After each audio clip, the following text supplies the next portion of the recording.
All right, Mike, we are live. And if it's Tuesday, that can mean only one thing. It is time for Comic Book School Live, the only show that you watch every Tuesday because you have to be on here with me, Mike. Yes, that's Everyone very else true. chooses to be here. We have to be here. That's true. That's true. Mike, we do the show about the craft and business of making comics, and we've got a wonderful show tonight. We are going to teach you how to do a casting call for your characters, specifically so that will help guide the way you write your comic books and how it can put you and your entire creative team on the same page in terms of the voice of the character, the way the character moves, and if your comic book ever got made into a movie, they immediately know who to cast, right, Mike? Exactly. You gotta sometimes when you're even writing a TV show or a script, you put down, hey, I'd like to see this person, or I can see them in my head as this character. You know anything about writing TV shows, Mike? A few little things here and there. Yeah, Mike's going to be off in a couple of weeks because he's going to be doing that writing thing. Oh, hello, Victor. Nice to see you again. Yeah, You're going to be doing that writing thing again, aren't you? You're yeah, doing here and that, there. On occasion, someone decides to hire me and give me some money for stuff. making the money, doing the thing. So, Mike, let's not make them wait any longer. I can see Victor already given the welcome. I saw people chatting in the chat room there. We do see you. Just in case this is your first show, my name is Buddy Scalera, and I am a comic book writer and publisher. Some comic books I've written, you've loved. Others, maybe not. Your mileage may vary. But you know where your mileage doesn't vary? It's with Mike Fasolo. He is our 3-time Emmy Award-winning television screenwriter, 2-time Annie Award-winning screenwriter. I've won a few awards, Mike, but nothing as cool as yours. But together, we put on a wonderful show about the craft and business of making comics. So, the reason this came up is because, we used to do this when we were at Wizard, right? Wizard magazine was famous for doing casting calls. This was long before all these movies started to get made. And I don't know if you remember, they would pass around a folder and you would talk about who you thought were the right actors or actresses for them. Remember Wizard casting call? I do. I don't think I was asked to do too many of them. They usually bypassed me. I should say they passed a folder to me one time. I think that was probably it. Somebody got lost going down the hallway. Yeah, they did a test with me too. They were like, let's see how you are at writing jokes for toys that talk. I think I wrote like a really sad one, and they were like, yeah, this isn't what we're going for. Thanks for trying. No, I'm not sure if I got it. So anyway, we're going to use casting call as a jumping on point for the way you can create your characters.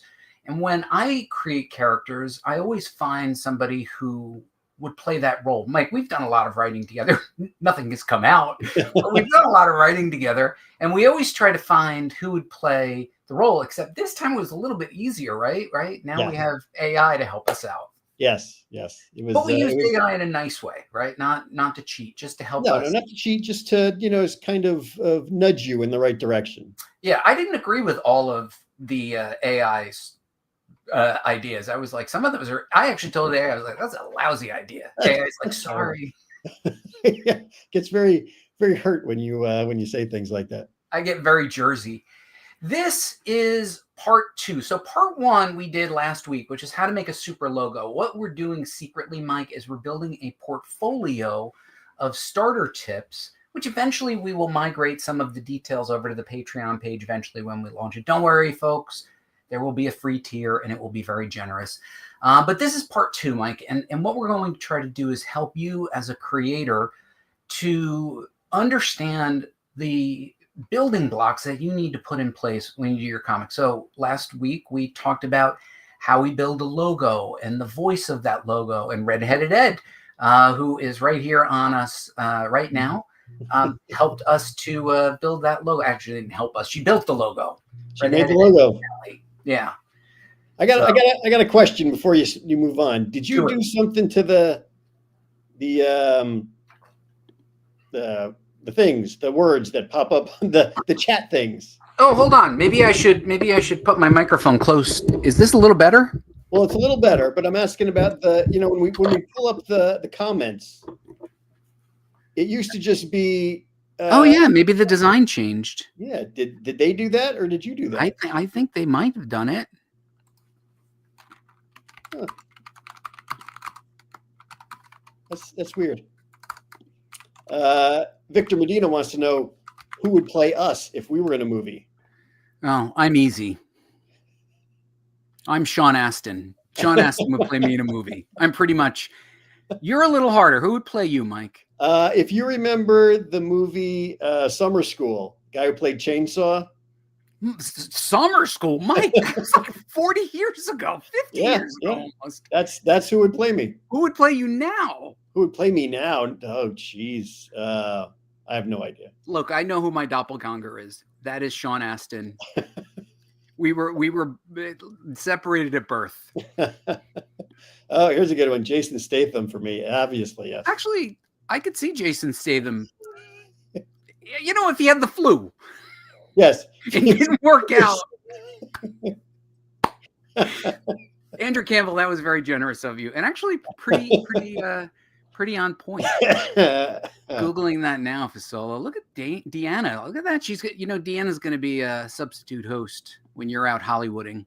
I heard that. I'm very excited to watch those shows. Yeah, she'll be back by popular demand. Anyway, so if you haven't seen it yet, it's in this channel, How to Make a Super Logo. And you can see how Redheaded Ed, D. Alley, made the logo for Unmade Men.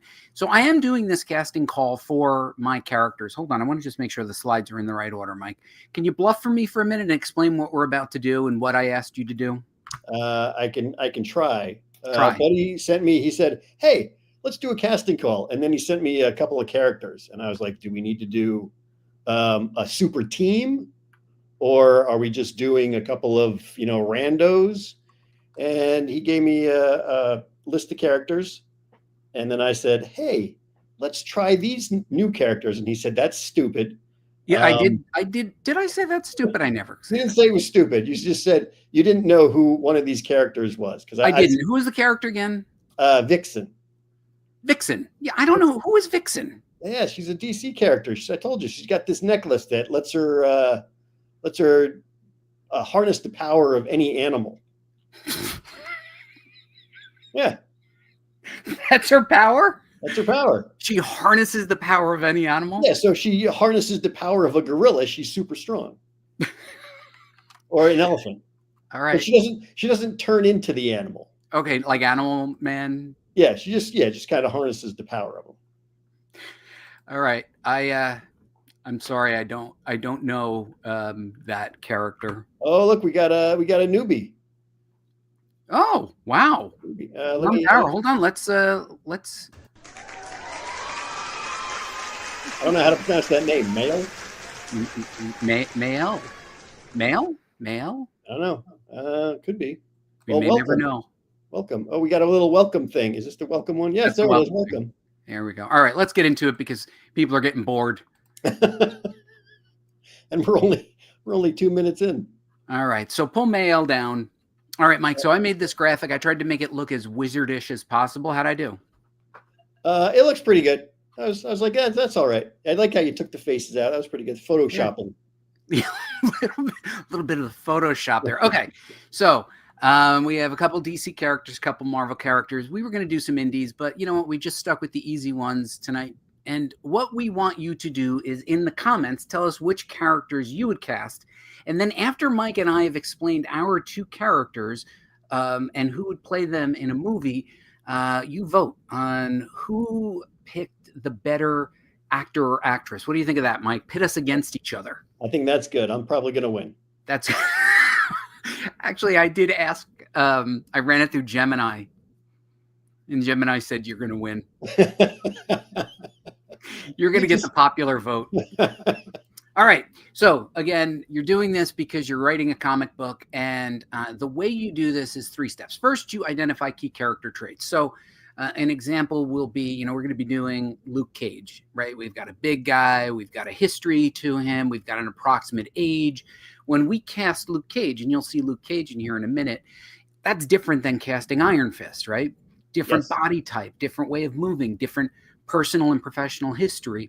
So when I was thinking about this, Mike, I was thinking, okay, what version of the character do I want to tell? Now, for the most part, Luke Cage and Iron Fist have been fairly consistent, but you've seen a lot of different types of characters cast in the comics over the years for other characters like Green Lantern, right? Lots of choices there. So I just settled on the more iconic, more or less the first version of those characters. How did you do it? I actually went for the look, like what I thought the character would look like, and just in certain aspects of what they were doing, if they were fighting the bad guys or if they were just discussing things with the rest of the team, how they would act. So That's perfect. It's exactly what I did for Unmade Men. And when I gave it to the artist knew exactly what I wanted to look. And then we're working with Dee Alley, and Dee is helping us to just costume them because they take place in a certain time period. We have to have actors today, right? You can't pick the guy from summer school to play you now. I could if I wanted to. No, you have to be Jason Statham. Jason Statham will play you. So, IMDb and Rotten Tomatoes is your friend. Yes, you can start with AI, but you really do have to see what they look like today because, body types change. Yep. Errol Flynn's still available in Australia. All right. And then discuss with your creative partners for a shared vision for your character. So, Mike, we have written a lot together, and doing that casting really gets us on the same page because then we're able to determine how that character moves in space, how they react, and then we can hear their voices. And I think it's a really powerful tool, like having the logo in front of you to lock up what you want to accomplish. Yes, I agree. I knew you'd agree because I gave you an hour to do this. Oh, come on, Dee Alley, still playing on the Thor one. That's an old Thor. That's the original first person to play, or the second person to play Thor. Okay. All right, Mike, we're going to start with Green Arrow, an iconic character that has been around for a very long time. It might even be the 1940s or 50s. Someone who has access to the internet, who's not running a show at this time, might be able to look up and tell us when Oliver Queen was first introduced. I'm going to pull them both up. Mike, you go first. And I will say, I have an advantage and a disadvantage. I get to see who you chose, but then I can't choose the same person. Oh, well. So I kind of, next time I might go first. All right. So Green Arrow, tell me who you picked there, Mike. I picked, what's his name? I can't remember his name already. Charlie Hunnam. Hunan. He was in Sons of Anarchy and King Arthur.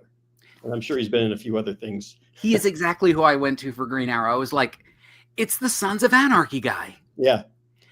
Now, the thing about Green Arrow, and the reason I think I wanted to lean into this a little bit, is he is a wealthy socialite from, I think, Portland. No, Seattle. I'm sorry, Seattle.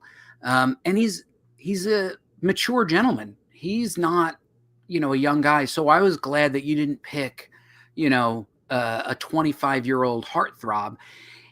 I went with the same thing with Josh Hartnett. I felt like he could get pretty dark, but he also has a very good sense of humor and timing and pacing. I thought he was good in several movies, including what was the one where they were 30 Days of Night? But he was tremendous in Lucky Number 11, which I think was an underrated role. This is a recent photo of him.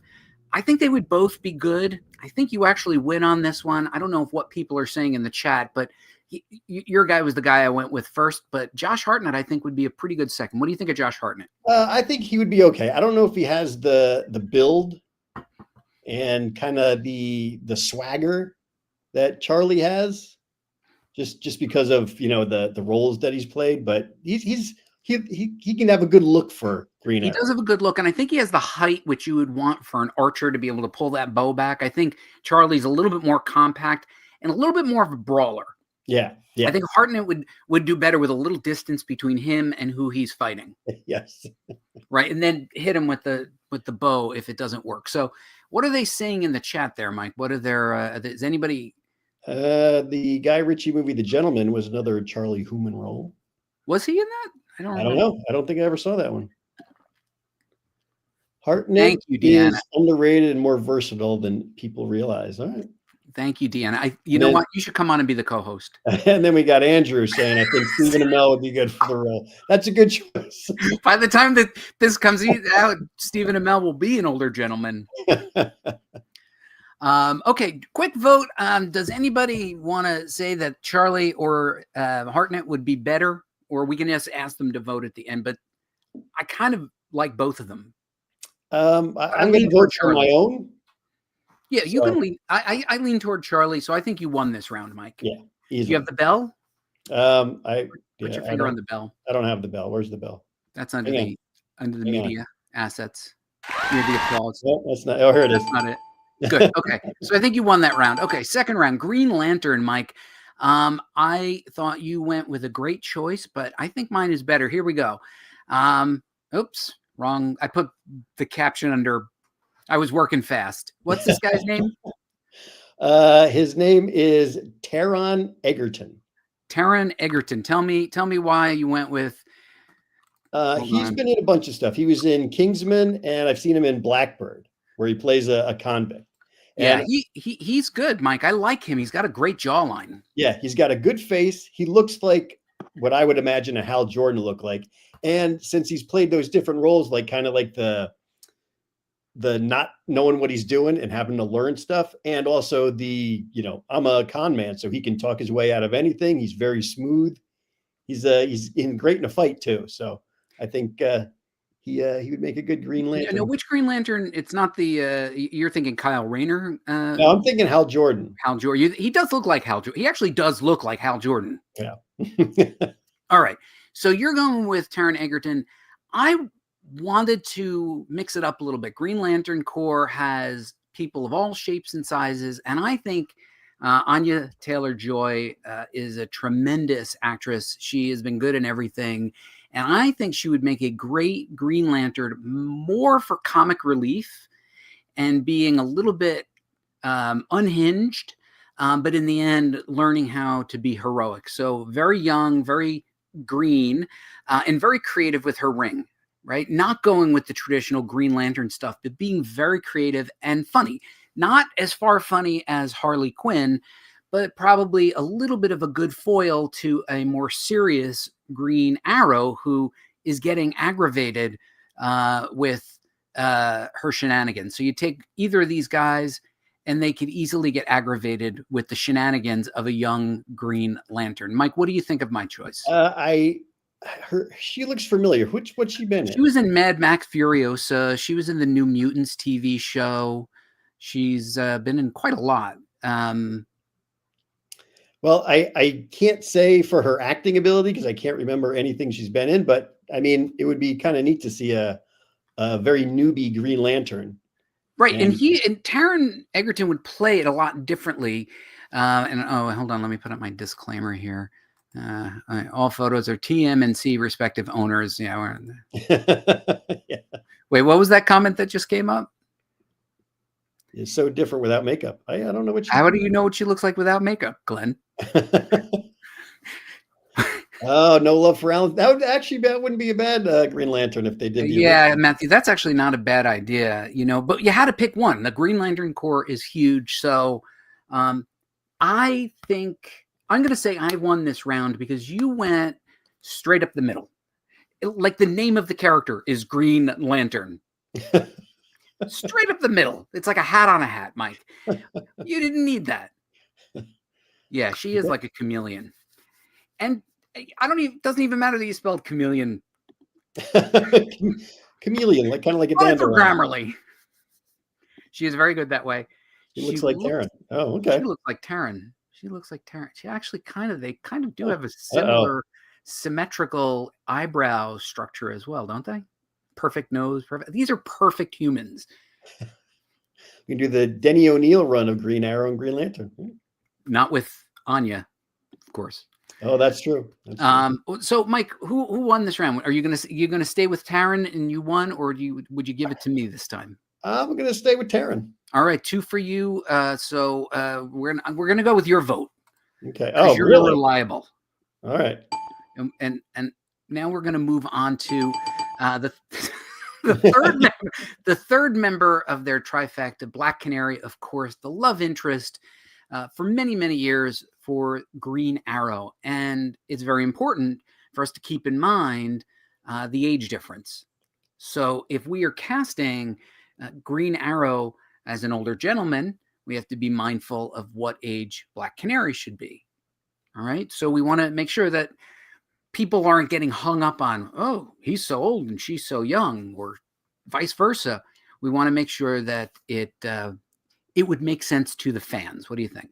I think that's a good idea.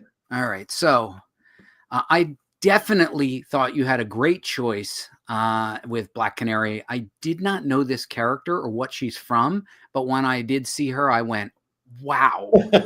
Exactly. That was my first reaction. I didn't know who. I forget even what she was from. Do you remember what? Hold on.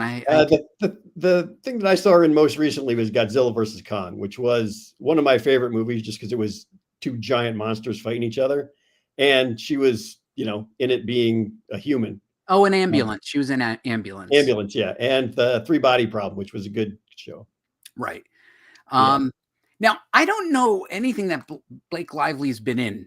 I just know who Blake Lively is. I know she's Ryan Reynolds' wife. I know she has a tremendous, beautiful, stunning face. And not a tremendous face. That's a ridiculous thing to say. She has a great head of hair, an amazing face, and just seems like an awesome person every time you see her in interviews. And I'm like, she would make a great Black Canary. Oh, and that's right, from Green Lantern. That's how she met Ryan Reynolds, right? Yeah, that's true. Yeah. She got Blake fatigue. She has Blake fatigue. I was just talking to Blake earlier, and she doesn't have Deanna fatigue. And this could be a breakout role. That's true. Very true. This would be a breakout role for Pedro Pascal, Andrew. Andrew might have won this round. He could zig. He zigs when we zag. It's very early in the morning there, Mike. All right, who won this round? What do you think? This is tough. I'm going to have to go with me again. I mean, Blake's great, but just for that instant look when you see, I don't even know how to pronounce her name, Yiza. You'd learn it. Yeah. So you would learn it, Mike. I'm going with me again. Ask Glenn Gatilla what they look like without makeup. How do they look without makeup, Glenn? All right, here we go. Next up, we're moving into the Marvel Comics territory, and I think I might give you a run for your money here. You say you're 3 up on me. I wrote Deadpool. I don't think I wrote Domino. Definitely wrote Copycat. But so Domino appeared in the Deadpool 2 movie. Very difficult to get away from a casting that was that good. I thought they did a tremendous job with the casting of that. Did not see that coming. Actress was great. I think you're way off base with Zoe Saldana. I went with Samara Weaving. Talk to me about why you went with Zoe Saldana. Because you go with Zoe Saldana for everything. Yeah, but she plays a great character. I mean, anything I've seen her in, she nails the role. It's not like you want to cast her in anything. And why not? Just so everybody knows, anything that Mike and I ever work on, Mike always slips Zoe Saldana in. Got to be in there. She's great. Yeah. There's not any role that I've seen her in that I'm like, they could have done better. She's great in everything. Yeah, she was great. I mean, even when they cast her as Uhura in Star Trek, at first I was like, that doesn't really fit the Uhura mold, but she was great. Matt, she's great in Guardians. She's great in everything that she does. Yeah. However, I think Domino might be better played by a younger actress, somebody who doesn't have quite as much as Zoe Saldana, of a backlog of already previously played superhero and science fiction characters. I like Samara Weaving. I first discovered her during the Netflix movie or duology, the Babysitter series. You didn't see Babysitter? Never saw The Babysitter. There's 2 of them. Is it scary? It is your new favorite Netflix show. The Babysitter. Babysitter. You really haven't seen The Babysitter? No, if it's scary, I won't watch it because I'm very delicate. But are you kidding? No, yeah. If it's like a horror thing, I'm not gonna watch it. Hold on. Yeah, I mean it's definitely it's got horror tinge to it, but we're getting some comments about our picks here. Samara's the budget version of Margot Robbie. Oh man. Hold Oh, on. so okay, so it is horror stuff. Yeah. Hold on. Let's see. Share tab. You've never seen this movie? I have never seen that movie. It's like a horror comedy. Okay, well, if it's not straight up horror and blood and guts and stuff, yeah, I'll watch it. Oh no, there's dozens of blood. Bella Thorne is in it. But yeah, it's an excellent movie. You definitely need to see it. How do I stop sharing? I'll put it on the list. Put it on the list. Look at this. Zoe elevates any film she's in. True. Wow. True. I bet he's cast her a few times. Is anybody backing me here on Samara Weaving? McGee is the guy who nerfed the Offspring, so you'll be fine. Oh, nerfed. Wow. Nerfed. Rough. All right. What do you think of Samara Weaving visually? Visually, I think she's okay. I mean, put her in some makeup and the domino patch and all that. Put her in some makeup. Put something frilly on her and I'll see. Andrew's with you on this. Thank you, Andrew. So I'm still going. Yeah, I agree, Jeff. I agree. Look, okay, I was wrong. I guess they're all going for you. Come on, give me a bell.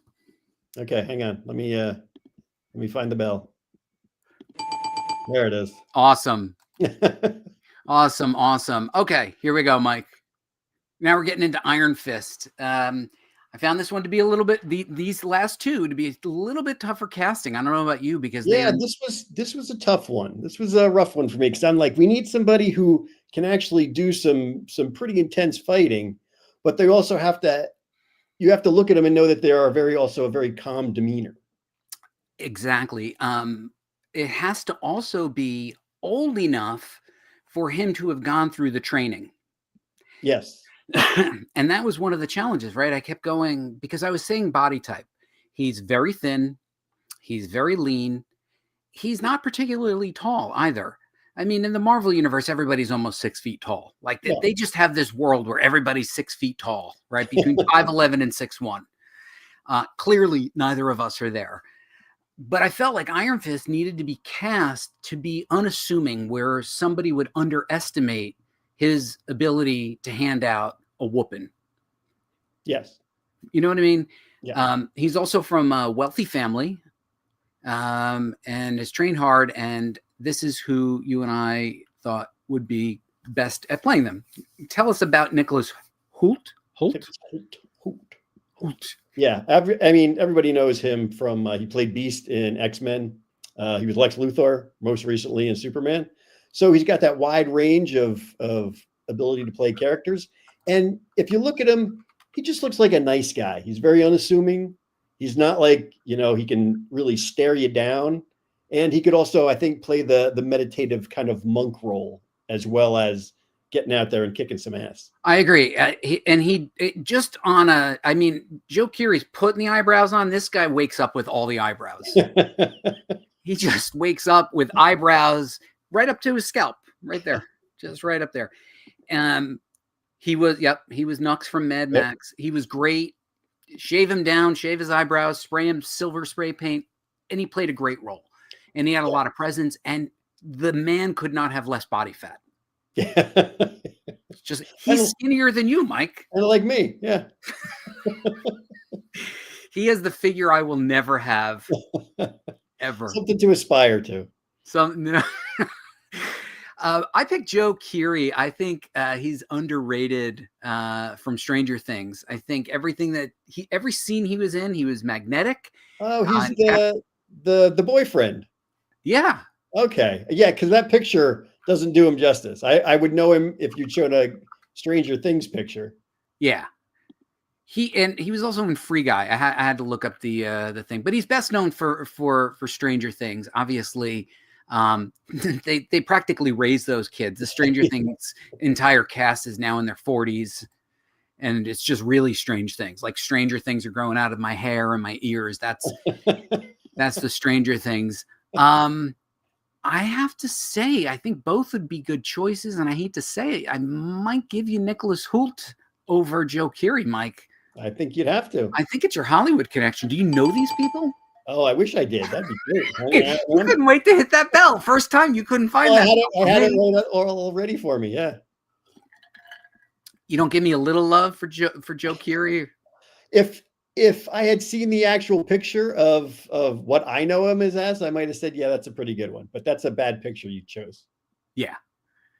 All right. Last but certainly not least, we have Luke Cage, Hero for Hire. Okay, so Luke Cage came out of the 1970s, and my goodness, those comics do not age well. The things they had Luke Cage say are quaint now and funny, but a little cringy. But again, love the character. Luke Cage was accused of a crime he did not commit, and to trim time off of his sentence, he agreed to some sort of secret scientific testing where they blasted him with chemicals, turning his skin into full bulletproof and giving him enhanced strength. But when he got out of prison, he didn't have a job, and he became Luke Cage, Hero for Hire, eventually, until he teamed up with Iron Fist, and they became Heroes for Hire. Love this character. Mike, what were you thinking about when you were thinking about casting Luke Cage? Well, you need somebody with just mostly, I think, a physical presence. Yeah. You can't just be any rando that walks off the street. He's got to be tough looking and, built. Exactly. It's almost like, is like casting Thor, right? Yeah. It was like you saw Chris Hemsworth and you go, we'll teach him how to act. That's the kind of casting you need with Luke Cage. So whoever it is, you're going to get Luke Cage. And I'm going to butcher this, this poor guy's name, Yahya Abdul Mateen II. He is, I believe, 6'2" or 6'3". Just look at the size of that man's arms. That is bigger than your thigh. Yes. He was actually on my list of people to pick. Yeah. Now, Winston Duke, I felt had also the tremendous presence of the big arms. I just felt like Yahya, might be saying it incorrectly. I'm sorry. I had John David Washington on my list. I ended up going with Yahaha. I'm sorry. I'm sorry. Please don't beat me up. Yaha. Bobby Lashley. Isn't Luke Cage in the MCU? Yeah. We did some DC characters. We did some more. We kind of jumped around a bit. Okay, Mike, how did you land on Winston Duke? Looks like Burnett's behind you. And Burnett is an artist and would have to draw the character. So talk to me about Winston Duke. Winston Duke. Everybody knows him from Aldous Hodge was in, he's been in a bunch of stuff. He was Hawkman in. Okay. All right. So Winston Duke. I'm sorry. I didn't mean to cut you off. Yeah, he was in Infinity War. I forget his name. M'Baku, I think that was it. And he was one of Black Panther's kind of rivals in the Black Panther movie. So he's got the build, he's got the acting chops, and he can play, a tough, badass kind of character. He looks menacing. Yeah. He looks menacing. The guy on the right doesn't. He would have to make himself look menacing. I'm afraid of Winston Duke. I'm afraid that he'll see this on YouTube. I'm afraid. I'm going to put up the disclaimer. He doesn't know I'm trying to steal his photos. I'll be afraid that he'll be mad that you pronounced Yaya's name wrong. Yahya. I'm hoping, because he's like, I think 6'2", 6'3", and well, that's close to how tall you are. He would just snap me. But maybe he'd be happy to know that I think he would make a great Luke Cage. That's true. I don't know. What do you think, Mike? Are you clear on Winston Duke, and you're going to give yourself a 5 out of 6, or are you going to give me a gimme on Yahya? I'll give you a gimme on that one. Why is that? Just because I feel bad that I won all of it. I don't want your sympathy. we'll let you take your 5 out of 6 win. I'm wondering what everybody else. I didn't think you'd sweep that hard. I don't know what the comments are saying here. Ooh, got a lot of comments. It's the Hollywood connections. I got that. I'm tapped into that lifestyle. But I can do wrestlers. Matthew What Jiff, he can do wrestlers. Matthew. Poor phrase. What kind of show is this, Matthew? You're thinking of our other show. Yes, the one on OnlyFans. Mike's OnlyFans show. All right, Mike. So let's wrap it up here for this part of it. Again, why don't you do it now and just talk about what we learned in this part of the session? Well, it's just a matter of picking out who you think would play a good character for you, and then you can, tap into how they've played their other roles and how you can take your character traits and kind of put them in the role with that actor and see if they can, match it. And then when you're writing your character and, just thinking about how somebody would draw them, you can go, this is the kind of look I'm looking for. And this is how I think they would sound on the page. And, yeah. And from the perspective of an artist, to have a contemporary actor that you can turn on a film or a television show and see them in different angles is a tremendous benefit. Just seeing them walk in 3-dimensional space. When I did the photo reference books, they're not behind me anymore. When I did the photo reference books as bonus material on the CD-ROMs, I put videos. I had them walking around the studio, talking, lifting things. And many of the artists who use my photo reference books said that was very helpful because it made those characters more real and they got to see what they looked like moving physically. So that's why when you are planning your comic book, you want to go back to the last episode and learn about your color choices, your logo choices, your font choices, and then build that logo, put it in the folder, and then create a folder for each one of your characters, as I have done with Unmade Men, as you have done with your projects, Mike. I think it's really important for everybody to be able to utilize this as a tool. Oh, we got a question. When you create characters, do you go through this process when designing them? Oh, yes, I do. I think very much about the backstory. So do you, Mike. I mean, you actually are a pantser when you write, but you really do know your characters. And you've always, when we've done the writing, you've always done a great job on backstory. Do you do? Would you do the casting if we weren't working together? Do you do it for your own stuff? Not often. No, I just write the backstory when it's not me, when I'm not involved, or you just because you're usually the one that says, "Who would you cast as this?" And my wife does it too. Like when she's writing, she's like, "Who do you see as being cast in this role?" And I'm like, I don't really see it that way, until after it's all done, and then somebody goes, "Could you see this person or this person playing it?" And then I go, yes or no. But when I'm thinking about it, I don't immediately jump into who I would have play the character. Really? Yeah. All right. Well, yeah. back to Andrew Campbell. Yes, I go through this process. I go through an excessive process of planning. Some would say I do more planning than writing. I would say that. Coming soon to Patreon. That is right, my friend. That's right. All right. Wheel of Pooh. What is Wheel of Pooh? I don't know. Maybe he spins a wheel of Winnie the Pooh characters. You think there's more than one GIF, or is there just 2 computers? Well, there's 2 GIFs on here, or there was. Yeah, the Matthew and Michael are on. Yeah, there's 2 GIFs. I wonder if they're in the same house. They're sitting right next to each other on a desk. I World's Day that too. You're a planner of writing. I am a planner. I don't actually write. That's how I imagine these two. They're sitting right next to each other, and they're slapping each other on one table. All right. So here we go. So, Mike, we're going to put it out to the audience. They did tell us who they would cast, but I'm wondering if people enjoyed this, would they like to do more of this and then like to explore another level of casting call where we do really get into who would play that character and then put them together in a way that almost costumes them back, like we did back in the Wizard days, or literally have costumes photoshopped into them. If you like this or like the other video, make sure you leave comments and likes and comments and all that stuff, so they know the thing. All right, give me a round of applause, and we're going to get on to the end part of the show. There you go.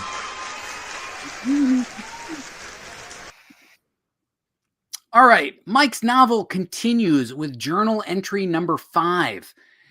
With the taunting, a blank page, a quiet cabin, a man determined to finally write his novel. What could possibly go wrong? What could possibly go wrong? Everything. I read entry number 5 so far, and nothing went wrong yet. Not yet. It's only number 5. It's only number 5. He's got a lot of time left up there. Yeah, a lot of sitting on your pants going, when does the plot start? But it's free, right? People can just go here. It is free. You can go and read it from the beginning. Yep. And yeah. And are people still throwing money at you? Well, I had 2 people throw money at me, and that's it so far, but that's okay. They're just showering you with cash. Yeah, just showering me with money. Showering you with cash. So I noticed, Mike, that you added a little bit of graphic design. I'm very proud of you that you've added some graphic design to this. At first, you were like, the image will be whatever image I put up there, and it's a picture of a house, and that's enough. But I see you've kind of gotten into this. Are you using Midjourney or ChatGPT? I am using Copilot from Microsoft. Copilot did a pretty good job, and it's actually very good. If you look in that entry, there's a book at the end that I had them design for me, and it came out pretty impressive. And I was like, "That's a great cover." So that might be the next book that I write. It might be the next book that you write. It was pretty neat. Because Mike is committed to posting once a week on Substack over the next 11 months. And by the 12th month, that book will wrap up and be available as an ebook or print on demand through Mike's Substack and, of course, our Patreon. Mike, how do you feel about this? The pressure doesn't feel high right now because you're only on chapter 5. Yeah, I mean, I have quite a few entries in the can ready to go, but I look at them as they start to go get posted, and I'm like, uh-oh, I got to start really tacking on some more so I have things to write for the next 11 months. Now, isn't it true though that now you have some pressure and it's forcing you to write where you would ordinarily go back and kind of go like, oh, I didn't get a chance, I'll get to it next week? Yes, because I know that all my fans out there are waiting. They're going to be waiting for the next entry. So Mike, if these people weren't showing up every Tuesday night, we would have probably been done with this show already. Yeah. We're like, there's a guy dialing in from Australia. Like, how, if he could be here, we got to be here. Yep. Now we have siblings on here, the mighty Gift brothers. We got everybody. Everybody's waiting to see what happens on this show. Burnett, Medina, Gatilla. Gatilla. All right, so Mike, I did a bucket list item that I didn't know was on my bucket list, but now that it was on my bucket list, I crossed off my bucket list. I got to exhibit at a gallery. It was called the Carteret Comic Exhibit. It was part of the Central Jersey Arts Council. It was this past Sunday night was the opening reception, September 28th. And my resin crafted comic books, you can see the Daredevil Man Without Fear bound in resin from about 1966. You can see a Diary of a Model cast in there from the 60s. You can see a Submariner, an Iron Man, that old Daredevil, some newer Batgirl comics, Marvel Tales, my little QR code, my growing bald spot on the back of my head. Yeah, I got one of those. Yeah, you got one of those, right? We should all have it at our age. But it was really neat because the Central Jersey Arts Council was putting on this event, and thanks, Philip Burnett. You're A-okay. We got the do the thing, Mike. Oh, is it going to work? It should work. Work. There it is. So many of the people, like me, made their art for fun. And many of us don't sell our art. We just make it because we like it.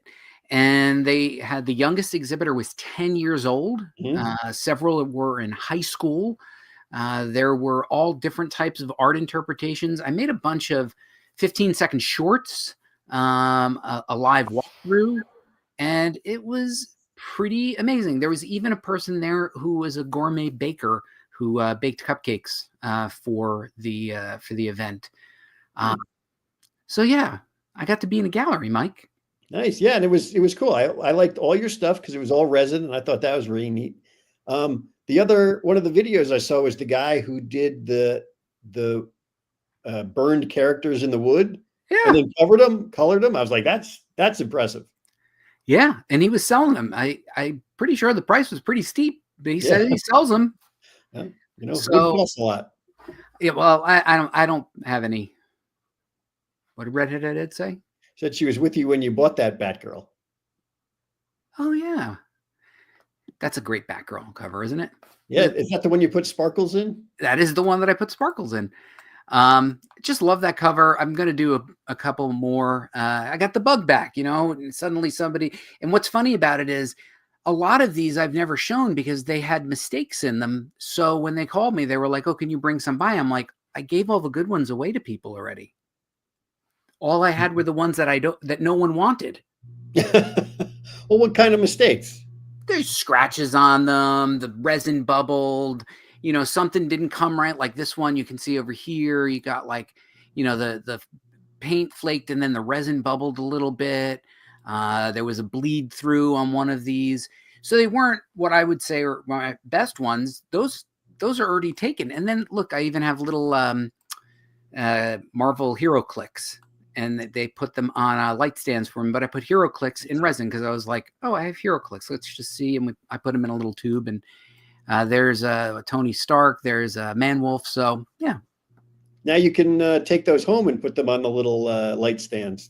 Yeah, I'm cleaning up the desk area behind me. It needed some refreshing. You can see no more Migos up there. No more Planet of the Apes used to be up there. SWAT, $6 Million Man. So I took that all down. So you can see this if you're in New Jersey. I know Deanna is not far from there. It is free. You should check the website for hours, but it'll be on exhibit until November 1st. And then they'll have a closing night. So give me a round of applause there, Mike, for my first gallery exhibit. Here we go. I have to ask for applause. I don't just get it. All right, Mike, we are still on our social media evolution. If you follow us on one of the channels on the left, keep following us, but we will be retiring Facebook and TikTok. Coming soon is Patreon. And of course, only Mike Fasolo is on that Substack. Mike, you see that little Substack? I made sure we got your Substack in there. So you can find us on Blue Sky. If we don't get any traction on Blue Sky, we're going to start to leave Blue Sky pretty soon. We're active on Twitter. We're active on Instagram. And of course, Mike is our weekly writer on Substack, but coming soon, Patreon. Do what I can. Yep. What does he say? I'm sure yours was better than those punk kids, buddy. Thank you. Thank you. Okay, so you can stop following us on Facebook and TikTok because we're not going on there anymore. And then last but not least, make sure you go to this. This was an accidental slide. I didn't mean to have this in here. But if you want to like, comment, and subscribe, Mike, it's your turn. You got to put the music on.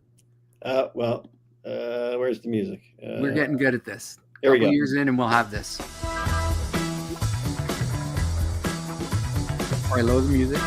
All right. Like, comment, and subscribe for the craft and business of making comics. We will be here this coming Tuesday and every Tuesday, hence 8 p.m. Eastern Standard Time. Thank you so much for joining us. My name is Buddy Scalera. That's Mike Fasolo, and we will see you next Tuesday. Good night, everybody.